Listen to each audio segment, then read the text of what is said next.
Amazon sells about 1 million of their Kindle e-ink e-readers every single year, and for the first time, they've now released a waterproof color e-ink version called the Kindle Colorsoft, and I figured it's high time we got a durability test.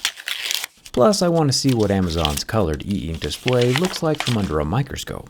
The cool part about electronic ink is that it's always on even when it's off, just like an Etch-a-Sketch. Once a pixel is flipped, it can stay that way forever, which is fantastic for battery life, and Amazon claims this guy can last for 8 weeks on a single charge, although I have my doubts. Inside the box we have some paperwork and one single USB-C cable, and nothing else. Getting a closer look at the tablet, we turn on the already turned on e-reader, and it refreshes the pixels to bring us to the library. The refresh rate would be a tad distracting if we were to watch a video, but luckily the letters of an ebook or comic strip shouldn't be moving very much, unless you're at Hogwarts. The hardest pill for me to swallow though with e-readers, especially with Amazon specifically, is that you never actually own the books you buy. If we jump into this tiny T-Rex in the very dark, great book by the way, you can see down near the bottom that you're purchasing a license to the content and not purchasing the actual book. So when you pass on to the great bookstore in the sky, instead of a physical library being passed on to your kinfolk, your Kindle library just gets lost to the depths of Bezos' eternally deep pockets. Something to keep in mind when amassing your collections. Sometimes it is worth it to buy physical copies. However, there is something to be said for being able to carry 1,000 books in your pocket at a time, even though the average American reads less than 4 books a year, which explains a lot. The Kindle Colorsoft has a new feature allowing us to highlight using 4 colors, yellow, pink, blue, and orange, which is kind of nifty. I wouldn't call them vibrant or bright, definitely no Page Master Dragon if you catch my drift. But if we jump over to the Microscopic View, we instantly see a few things. There is a top tapioca-looking anti-glare matte texture on the surface, and we'll find out if it's glass or plastic in just a second. Zooming past that upper texture, we get the RGB colored pixels, red, green, and blue, which when all combined at equal intensities makes white. This is true for LCD displays, OLED displays, and now colored e-ink displays. As we drift the microscope down the page, we see that the individual RGB shades vary in intensity as the colors we see with our eyes get generated. The red, blue, and black shades combine to make the pink tone, and blue is made up of the blue and green pixels with a hint of black. Yellow has green and red with black mixed in, and orange is just kind of a muddy mix of all the colors. Just for kicks and giggles, we can look at the liquid crystal display on my Casio F91W. Best watch ever made with a 7-year battery life, all for $14, and it tells the exact same time that a Rolex would. Liquid crystal displays are very similar to e-ink, except for that they need a constant source of electricity to maintain their visible shades, where e-ink only uses electricity to flip the pixels, and then they stay in that flip state forever. If Casio could go ahead and make an e-ink F91W, I would be so happy. Where was I? Oh yeah, the surface texture of the Colorsoft. If you remember, Apple also came out with a matte nano-textured iPad last year. The microscopic textured niblets on the iPad are about twice as fine as the niblets on the Colorsoft. Both are still able to reduce light glares and mimic the feel of paper just fine. Now, it was about here before the scratch test that I forgot to hit record on my camera for just a few seconds. But if you bear with me while I recreate the scratch test as if it's happening for the first time, that would be great. I try to only make one mistake every 10 years, so we should be good for a while after this. And whoa, scratches at a level 3 with deeper grooves at a level 4. Nobody saw that coming. Turns out that unlike the nano-textured iPad, this Amazon Colorsoft is made with a plastic top layer, which is fine, right? Plastic doesn't shatter. But also, now that we know it's plastic, it wouldn't be wise to just toss it into a purse full of keys or razor blades, like one often does. The cool thing about this new Colorsoft is that Amazon is dabbling in waterproofing, and they might have made an error calling it waterproof on their website instead of just water resistant. That might ruffle some feathers at some point since it is only IPX8.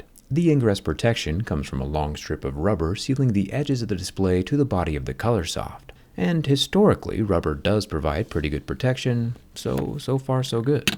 To go along with the plastic screen, the body of the Color Kindle is also constructed with plastic. If this is your first time watching one of my durability tests, welcome, and it only gets weirder from here.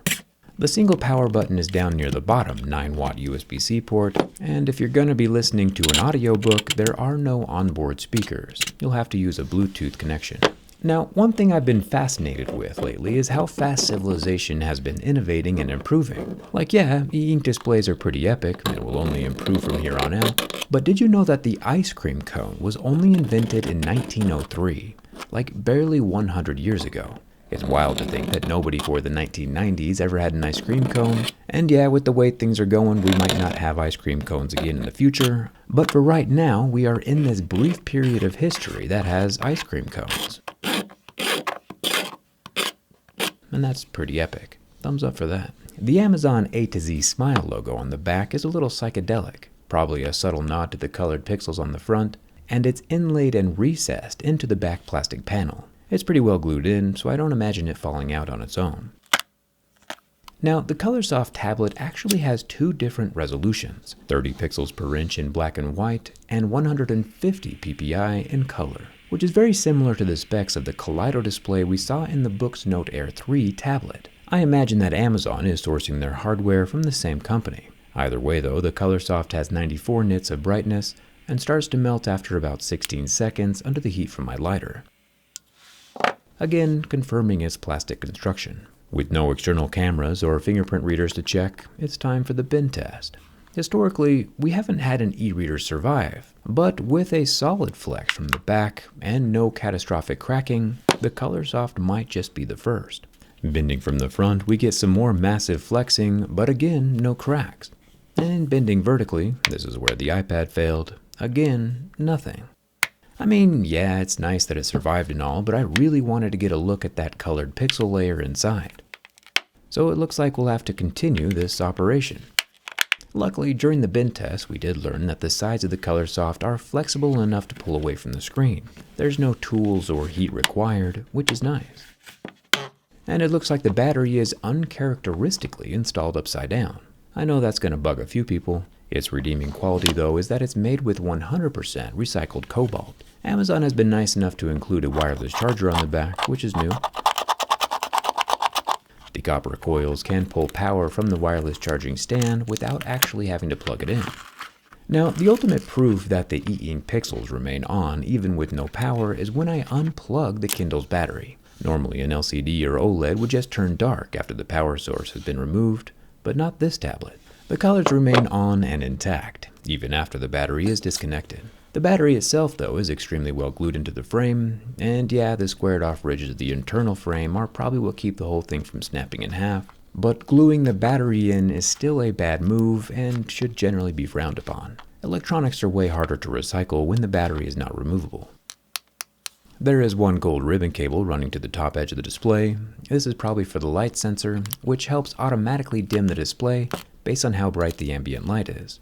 I'll unplug the thicker gold-colored display ribbon, just like a little Lego, and we can zoom in on the waterproof 9-watt USB-C charging port. There are no rubber rings around the opening, just a smidgen of white rubber goop sealing up the backside, and personally, after seeing this from the inside, I wouldn't trust it to be all that watertight. There's nothing keeping the water from entering around the edges of that port, which means reading in the bathtub is probably a bad idea. The rubber gaskets around each of the Lego-style ribbon connectors is pretty cool though. I've never seen a hot pink gasket before.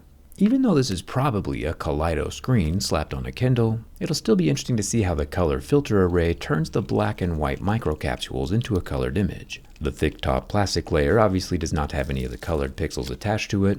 It doubles as the touch-sensitive panel that allows the tablet to know where our fingers are. And if things weren't broken before, they most definitely are now.